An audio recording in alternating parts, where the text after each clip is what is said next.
Kuartal kedua pertumbuhan negara dikatakan naik 7%. Sahabat tahu kan, masyarakat kita sangat limit sekali pengetahuannya. Memang selama 20 tahun ini cara memimpin negaranya seakan tidak meminteri rakyat tetapi malah membodohi rakyatnya. Jadi data 7% ini salah? Ya enggak, bukan salah. Data itu benar 100%. Tetapi pemahaman masyarakat yang awam, terutama pengagum pejabat-pejabat saat ini, salah memahami arti naik 7% itu yang memang digiring ke arah tidak paham. Demikian juga oposisi. Itulah mengapa New Mind tidak impress dengan oposisi, tidak mau gabung dengan oposisi, karena memang aneh dan gak paham bernegara semua. Semuanya politikus, bukan negarawan. Sisanya barisan pasukan yang dikatakan penjual agama yang kalah dengan mereka yang pakai kampanye kebinekaan yang didukung dengan cuan yang besar. Begitu angka 7% kuartal kedua naik, oposisi bengong. Gak ngerti atau malah nuduh data tersebut hoax. Sementara pengagum pejabat mengatakan tuh naik kan, hebat kan pejabatnya. Sementara realita tetangga seputaran dan orang jauh sebelum PPKM sudah berat ekonominya. Sekarang lebih gak muter lagi, nambah sekarat,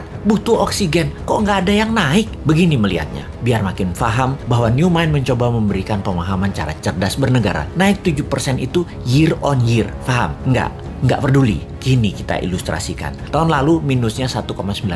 Tahun ini minusnya 1,7%. Naik dari minus 1,9% ke 1,7% itu naik sekian persen. Betul kan? Ya betul, naiknya begitu kira-kira. Bukan dari 1,9 minusnya total lompat plus 7%. Ya bukan begitu. Jadi data tidak salah. Cuman demi populerisme. Kayak artis gitu deh. Nggak boleh terlihat jelek. Jadi diambillah mengemasnya dari sisi positif. Itu tidak salah. Yang salah adalah pemahaman banyak orang yang terus dipolitisasi. Mangkel deh 20 tahun ini gak dewasa-dewasa juga bernegaranya. Lebih mangkel lagi, kenapa setiap masalah pejabat yang ditugaskan dia lagi.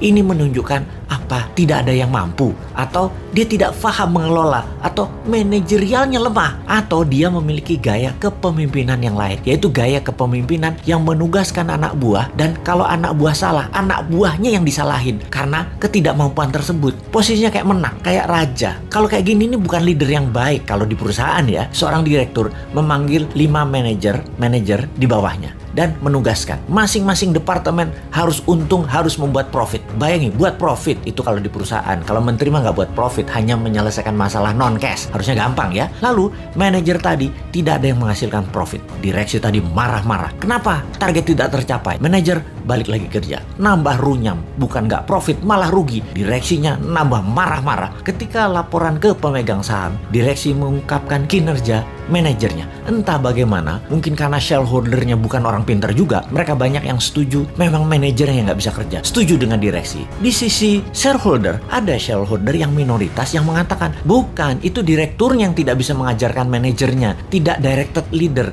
tidak berpengalaman bisnis multinasional, memang dia yang tidak mampu.